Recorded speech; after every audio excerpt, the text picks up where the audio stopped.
Hello guys, तो आज हम लोग बात करेंगे F book 4 means advance level का मॉड्यूल ओ डे 2 कैपिटल गेन्स। यहाँ पे सबसे पहले हम लोग पार्ट ए देख लेते हैं, लेसन ऑब्जेक्टिव्स डिस्कस कर लेते हैं। तो यहाँ पे टोटल 3 लेसन ऑब्जेक्टिव्स दिए गए हैं, हम लोग तीनों को डिस्कस करेंगे। फर्स्ट वन क्या है? फर्स्ट वन लिखा गया है यहाँ पे ये कि the facilitator will evaluate students on the base line of spoken English. अब यहाँ पे जो आपके फैसिलिटेटर है वो आपको इवेल्युएट करेंगे, मतलब वो आपको आपका ये देखेंगे कि आपका जो स्पोकिंग इंग्लिश है, आपका जो स्पोकिंग इंग्लिश है उसका बेस कैसा है। मतलब कि आप अच्छा बोल रहे हो या बहुत अच्छा बोल रहे हो या फिर बिल्कुल अच्छा बोल ही नहीं रहे हो, मतलब आप जो इंग्लिश बोल रहे हो वो किस लेवल, आपका लेवल क्या है। ठीक है, तो ये आपके जो फैसिलिटेटर हैं ये सबसे पहले उसको रिकॉग्नाइज करेंगे कि आपका मतलब कि आप किस लेवल पे हो। सबसे पहले वो इसका मतलब कि आपके लेवल को आकेंगे। ठीक है, तो फर्स्ट वन ये कह रहा है। सेकंड है, यहाँ पे सेकंड है introduce the concept of the teacher of the day. अब यहाँ पे आपको दिया बताया ये गया है कि इंट्रोड्यूस आपको करना है टीचर ऑफ द डे को, मतलब कि concept of teacher of the day, मतलब कि टीचर ऑफ द डे का कॉन्सेप्ट क्या है, मतलब ये है क्या टीचर ऑफ द डे जो ये है इसका मतलब क्या है। क्योंकि अभी आप सुन रहे होगे टीचर ऑफ द डे तो एक अजीब सा लग रहा होगा, बट मैं बताऊं कि टीचर ऑफ द डे वो है जैसे कि आप लोग का एक ग्रुप बनेगा। अब वो ग्रुप कैसे बनेगा, जैसे कि आप लोग मान लीजिए क्लास में 20 बच्चे हैं तो 5 5 5 5 करके 4 ग्रुप्स बन जाएंगे, और चारों ग्रुप्स में से एक ग्रुप का नाम होगा फायर, एक ग्रुप का नाम होगा अर्थ, एक ग्रुप का नाम होगा वाटर, और इसी तरीके से एक ग्रुप का नाम शायद कुछ और है, मैं भूल रहा हूँ। तो इस तरीके से देखिए आप लोग का मतलब कि चारों ग्रुप का नाम होगा, और उन्हीं ग्रुप में से हर ग्रुप में जो मतलब 4 4 लोग अगर रह रहे हैं, ठीक है, या 5 5 लोग जो भी हैं, तो उन पांचों में से एक लोग जो है वो टीचर ऑफ द डे होगा। ये देखिए फैसिलिटेटर के ऊपर है कि वो हर दिन वो टीचर ऑफ द डे को चेंज भी कर सकते हैं, या फिर वो मतलब कि एक हफ्ते में चेंज करें, या फिर वो हमेशा के लिए एक ही टीचर ऑफ द डे को रखें। लेकिन मैं बस यहाँ पे टीचर ऑफ द डे का मतलब समझा दूँ कि जो मतलब ग्रुप है उस ग्रुप में एक लीडर होगा, मतलब एक बच्चा ऐसा होगा वो टीचर ऑफ द डे होगा। जैसे कि क्रिकेट में कैप्टन होता है ना, सेम उसी तरीके से यहाँ पे आपके ग्रुप में एक टीचर ऑफ द डे होगा, एक लीडर होगा, जो कि जिसका जो वर्क है उसको हम आगे समझेंगे, क्योंकि इसी वीडियो में हम लोग सारी बातें नहीं कर लेंगे, क्योंकि नेक्स्ट लेसन में टीचर ऑफ द डे के बारे में पूरा अच्छे से डिस्कशन किया गया है। ठीक है, तो इसको हम नेक्स्ट लेसन पढ़ेंगे। बस आप इतना जान जाइए कि वो जो ग्रुप है उस ग्रुप में एक लीडर होगा, उस वही टीचर ऑफ द डे है। उसका वर्क वगैरह जो है वो हम लोग नेक्स्ट लेसन में पढ़ लेंगे। अब यहाँ पे देख लेते हैं पार्ट 3, मतलब कि पॉइंट 3 क्या है? Understand the importance of speaking and different way the advance level will help build these skills.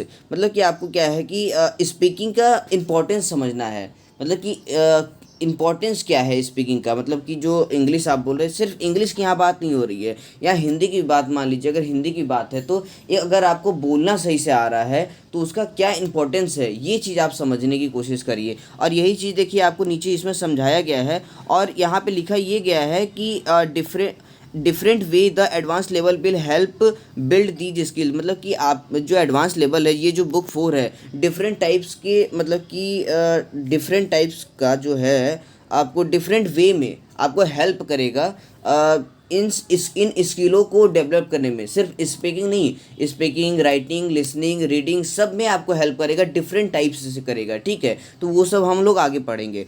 उसके बाद अब यहाँ पार्ट बी देख लेते हैं कि मतलब कि क्या है, मतलब कहने का मतलब है कि क्या इंपॉर्टेंस है स्पीकिंग का। ठीक है, इस स्पीकिंग का इम्पोर्टेंस हम लोग देख लेते हैं कहाँ कहाँ और क्या क्या है। Fluency in in spoken English, मतलब कि अगर आपके पास फ्लुएंसी है स्पोकन इंग्लिश में, तो सबसे पहले तो ये देखिए एकेडमिक कैपिटल। एकेडमिक कैपिटल अब क्या होता है? अब एकेडमिक कैपिटल समझ लीजिए। एकेडमिक कैपिटल वो होता है, जैसे कि मान लीजिए आप नर्सरी से क्लास 12 के बीच में है तो ये आपका एकेडमिक है, आप ग्रेजुएशन में है तो ये आपका एकेडमिक है, आप एफ ए क्लास में कर रहे हैं तो ये आपका एकेडमिक है। तो ये जो है ये आपका एकेडमिक हो गया। ठीक है, तो एकेडमिक में आपको हेल्प कैसे करता है? Effectively present idea, conceptual understand in the classroom. मतलब कि आपका जो आइडिया है, मतलब कि जैसे कि स्पीकिंग की यहाँ पे बात हो रही है, तो मतलब कि मान लीजिए कि आपको कोई टॉपिक वहाँ पे डिस्कस करना है, या फिर किसी टॉपिक पे आपको डिबेट करना है, या किसी टॉपिक को आपको वहाँ पे समझाना है किसी को, तो आप क्या करेंगे वहाँ पे, मतलब कि अगर आपका स्पीकिंग स्किल अच्छा है तो उस चीज़ को आप जो प्रेजेंट करेंगे ना अपने आइडिया को वहाँ पे, वो बहुत ही इफेक्टिवली करेंगे, बहुत ही अच्छी तरीके से आप वहाँ पे प्रेजेंट कर पाएंगे अगर आपकी स्पीकिंग स्किल अच्छी है। तो यही चीज़ यहाँ पे कहा गया है। और मतलब कि conceptually understanding in the classroom, मतलब कि कॉन्सेप्चुअली आप वहाँ पे समझा पाएंगे लोगों को, और जो भी है, और भी देखिए स्पीकिंग स्किल्स के फ़ायदे हैं। मतलब कहने का मतलब यहाँ पे यही है कि आप जो पॉइंट है, जो टॉपिक है, उस टॉपिक को बहुत ही क्लियरली आप समझा पाएंगे अगर आपके पास स्पीकिंग स्किल है, ठीक है। मतलब दूसरे को आप कन्विंस भी बहुत अच्छी तरीके से कर सकते हो अगर आपके पास स्पीकिंग स्किल है तो, मतलब बेटर स्पीकिंग स्किल है। उसके बाद देखिए सेकेंड है एम्प्लॉयमेंट कैपिटल। अब एम्प्लॉयमेंट कैपिटल में कहाँ पे फ़ायदा, अब एम्प्लॉयमेंट होता क्या है, सबसे पहले एम्प्लॉयमेंट कैपिटल का मतलब पहले हम लोग समझते हैं। एम्प्लॉयमेंट कैपिटल मतलब कि जैसे कि कहीं पे आप जॉब कर रहे हो, ठीक है, कहीं पे आप जॉब कर रहे हो तो वो आपका एम्प्लॉयमेंट कैपिटल हो गया। जैसे एफईएम जो फैसिलिटेटर हैं आपके, वो सब एम्प्लॉयमेंट कैपिटल में आएंगे। तो एम्प्लॉयमेंट कैपिटल में कैसे फ़ायदा मतलब बेनिफिट होता है, ये beneficiary communicate with team members effectively, make presentation, मतलब कि आप यहाँ पे कहने का मतलब ये है कि अपने टीम मेंबर से आप कम्युनिकेट कर सकते हो इफेक्टिवली। जैसे कि आप फैसिलिटेटर जो हैं आपके, सिर्फ अकेला फैसिलिटेटर नहीं होगा आपके ब्रांच में, मतलब कि आपके ब्रांच में 3-4 फैसिलिटेटर तो ज़रूर होंगे। तो वो सब जो आपस में जो बातचीत करते हैं तो वो वहाँ पे अपने कम्युनिकेशन स्किल, मतलब वो आपस में कम्युनिकेट बहुत अच्छी तरीके से करते हैं। और अगर उन्हें देखिए, अगर स्पीकिंग स्किल्स उन्हें अच्छे से नहीं आया रहा होगा तो सबसे पहली बात तो वो फैसिलिटेटर ही नहीं बन पाएंगे। दूसरी बात, कुछ लोग मतलब कि आते हैं ट्रेनिंग पीरियड में आते हैं, जो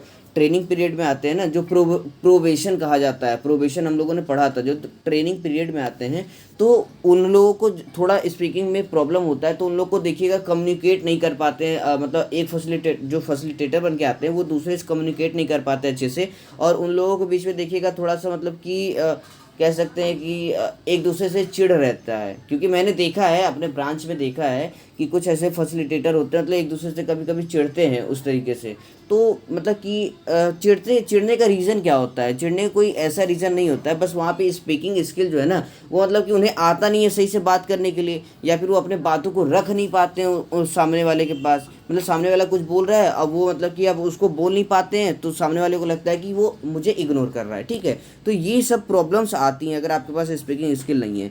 और दूसरा यहाँ पे मेक प्रेजेंटेशंस। अगर आप मतलब कि एम्प्लॉयमेंट मतलब किसी बिजनेस में है, ठीक है, अब बिजनेस में आप किसी को अपना बिजनेस समझा रहे हैं तो प्रेजेंटेशन आप बहुत अच्छा देंगे वहाँ पे। और प्रेजेंटेशन मतलब सिर्फ फोटो दिखाना नहीं होता है, फोटो वीडियो दिखाना नहीं होता है, वहाँ पे आप सामने वाले को समझाएंगे कि ये जो है मेरा बिजनेस इस तरीके से वर्क करता है, ये ऐसे ग्रो करेगा, इसे हम लोग इस तरीके से स्प्रेड कर सकते हैं, ठीक है। तो ये चीज़ होता है यहाँ पे प्रेजेंटेशन का मतलब। इसके बाद देखिए सोशल कैपिटल। अब सोशल कैपिटल हम लोग समझ लेते हैं। सोशल कैपिटल मतलब कि जो हम लोग का समाज जो है, ठीक है, जो हम लोग के सामाजिक जो हम लोग रह रहे हैं समाज में, तो इसे हम लोग सोशल कैपिटल कह रहे हैं सबसे पहला तो इसको हम लोग कैसे समझेंगे, इसको हम लोग देखिए यहाँ पे लिखा क्या है, इसमें कहाँ किस तरीके से जो एडवांटेज हम लोगों को मिलता है स्पीकिंग स्किल्स का इस सोशल कैपिटल में, ये हम लोग समझ लेते हैं। Everybody wants to be friends with someone who is confident and speak well, the ability to communicate well act as a magnet and attract others into our sphere. अब देखिए यहाँ पे कहा क्या गया है कि हर इंसान, मतलब देखिए ये 99% सच है, ट्रूथ है कि 99 मतलब कि एवरी पर्सन्स, मतलब कि एवरीबडी जो फ्रेंड चाहते हैं ना, वो ऐसे लोगों को फ्रेंड चाहते हैं जिसके पास कॉन्फिडेंस हो। मतलब अब मान लीजिए आप ही का हम लोग अपनी एग्जांपल लेते हैं कि अब सामने दो लड़का है या कोई भी लड़की है, लड़का कोई भी ले लीजिए। अब उसे मतलब कि एक जो है ये एक बहुत ज़्यादा कॉन्फिडेंस है, एक्टिव है, मतलब बहुत ही ज़्यादा एक्टिव है, कॉन्फिडेंस है, अच्छे से बातचीत कर रहा है, मतलब एक इनर्जेटिक लड़का लग रहा है। और बगल में जो है वो लड़का लड़की कोई भी, अब वो बहुत ही ज़्यादा मतलब कि वो है, सुस्त है, लेजी है, और मतलब कि बोल वगैरह नहीं रहा है, मतलब हम लोग कोशिश भी कर रहे हैं तो फिर भी वो बातचीत नहीं कर रहा है, तो उसके तरफ पता है अट्रैक्शन बहुत ही ज़्यादा कम हो जाएगा हम लोगों का, किसी का भी कम हो जाएगा। कोई भी इंसान जो है ना उसका अट्रैक्शन उसकी तरफ कम हो जाएगा। बट जो लड़का जो बोल रहा है और स्पीकिंग स्किल्स पर बहुत अच्छी है, वो बहुत ही एक्टिव है बोलने में, तो उसके ऊपर अट्रैक्शन हम लोग का ज़्यादा जाएगा। तो जो ऐसे बच्चे जो होते हैं ना जिनके पास मतलब कॉन्फिडेंस होता है और इस जो बहुत ही अच्छी तरीके से बोल पाते हैं, तो वो लोग मतलब कि दूसरे के फ्रेंड्स बहुत ही अच्छे तरीके से बन जाते हैं और हर इंसान वैसे लोगों के फ्रेंड बनना चाहते हैं। तो इस तरीके के बेनिफिट्स हमको मिलते हैं सोशल में। उसके बाद यहाँ लिखा था ability to communicate well acts as a magnet. अब देखिए मैग्नेट की तरह मतलब कि जो कम्युनिकेट आप बहुत अच्छी तरीके, जैसे कि कम्युनिकेशन देखिए बहुत ही ज़्यादा वो है यूज़फुल है हमारे लाइफ में, बहुत ज़्यादा यूज़फुल है। कैसे यूज़फुल है, मतलब मान लीजिए कोई भी आपको कहीं पे भी जा रहे हैं, आप जॉब के लिए जा रहे हैं, किसी भी काम के लिए जा रहे हैं, कहीं भी जा रहे हो आप, जैसे कि आप कहीं बार्गेनिंग कराते हो, मतलब बार्गेनिंग करने का मतलब कि कहीं भी आप शॉप वगैरह में जाते हो या कहीं किसी चीज़ को ले रहे हो, आप कोई सामान ले रहे हो, घर का कोई सामान ले रहे हो, कहीं ज़मीन ले रहे हो, कुछ भी ले रहे हो आप, तो वहाँ बार्गेनिंग करते समय की भी बात मैं उस तरीके की बार्गेनिंग कह रहा हूँ। तो बार्गेनिंग मतलब वहाँ पे भी आप जब कम्युनिकेट आपको आप अच्छे से करोगे ना, तो सामने वाला अट्रैक्ट हो जाएगा आपसे। जब वो अट्रैक्ट हो जाएगा ना, तो आपकी बातों को बहुत ही ईजिली मान लेगा। अब मान लो एक आदमी है मतलब कि वो बोल ही नहीं पा रहा है बिल्कुल, उसे मतलब समझ ही नहीं आ रहा है कि मैं बोलूँ क्या, वो अपनी बात को रख ही नहीं पा रहा है कि मैं किस तरीके से अपनी बातों को बताऊँ उसे। तो सामने वाला मतलब कि उससे उतना ज़्यादा अट्रैक्ट नहीं हो पाएगा। तो वहाँ पे क्या है ना कि जब अट्रैक्ट नहीं हो पाएगा तो उसका वहाँ पे काम नहीं बन पाए। जैसे मैंने बार्गेनिंग की बात की, जैसे कि डिस्काउंट वगैरह की बात की कि मान लीजिए मुझे एक ज़मीन लेना है, वो 25 लाख का है या 50 लाख का है, तो मैं उसे कह रहा हूँ कि मुझे 40 लाख में चाहिए। तो जो अगर स्पीकिंग स्किल आपकी बहुत अच्छी है, तो पता है सामने वाला अट्रैक्ट हो जाएगा। जब वो अट्रैक्ट हो जाएगा ना, तो वो ना चाह करके भी 10 लाख नहीं करेगा, लेकिन 3 लाख 4 लाख मतलब ऐसे कर देता है। मैंने ये चीज़, मेरे ये एक्सपीरियंस है मेरा, मैं ये चीज़ बता रहा हूँ आपको, ये एक्सपीरियंस है मेरा।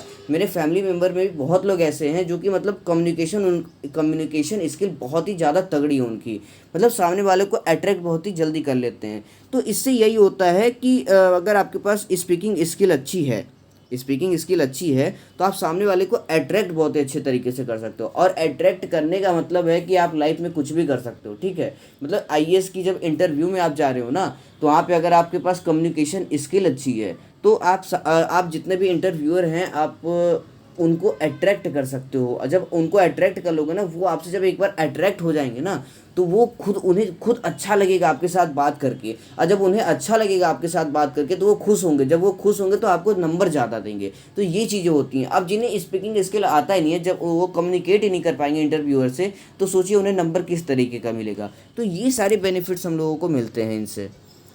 सो इस लेसन में देखिए सिर्फ इतना ही था, इसमें कुछ खास नहीं है, बट बहुत ही इंपॉर्टेंट ही लेसन है। सब के सब देखिए इसमें बहुत इंपॉर्टेंट लेसन है। और इसमें ऐसा मत समझिएगा कि इसको पढ़ने से क्या होगा, इसको पढ़ने देखिए आगे जैसे जैसे आप बढ़ोगे, आपको पता चलेगा कि इसको पढ़ने से मतलब कि मेरे लाइफ में क्या चेंजेस आ रहे हैं और मेरे इंग्लिश में कहाँ पर इम्प्रूवमेंट हो रहे हैं, ठीक है। धीरे धीरे जब आप आगे बढ़ो, क्योंकि स्टार्टिंग में आप मतलब कि किसी चीज़ को जज मत करो, ठीक है, कि बुक 4 मतलब इतना अच्छा नहीं है। कुछ लोग ऐसा कहते हैं कि बुक 4 बहुत ज़्यादा अच्छा नहीं है, तो इसलिए मैं बस ये कह रहा हूँ। तो पढ़ते रहिए आप लोग, बहुत ही बढ़िया बुक, बहुत ही बढ़िया बुक है। पूरा एडवांस लेवल बहुत ही अच्छी तरीके से मतलब कि बनाया गया है। एक देख करके बच्चों के एबिलिटी को देख करके कि मतलब किस तरीके से बच्चे कर सकते हैं और किस तरीके से बच्चों को अच्छी तरीके से इंग्लिश स्पीकिंग मतलब कि सिखाया जाए। ये पूरी अच्छी तरीके से हर चीज़ देख करके ही मतलब कि इसे मेंटेन किया गया है। इसे पूरा का पूरा एकदम बनाया गया है बुक 4 को, ठीक है। तो आप लोग पढ़िए, बहुत ही अच्छा बुक है और बहुत ही अच्छे अच्छे लेसन्स आपको मिलेंगे और हर चीज़ आपको समझ में आएगा। मैं आपको अब कंटिन्यू आपको वीडियो बनाता रहूँगा, ठीक है। उसके लिए अब आप परेशान मत होइएगा। सो अगर इस लेसन में आपको कहीं पे भी कोई भी दिक्कत हो, तो आपको मैं इंस्टाग्राम पे या फिर कमेंट में आप मुझसे पूछो, मैं आपको वहाँ पर जवाब दे दूँगा, ठीक है। So thank you so much for watching this video.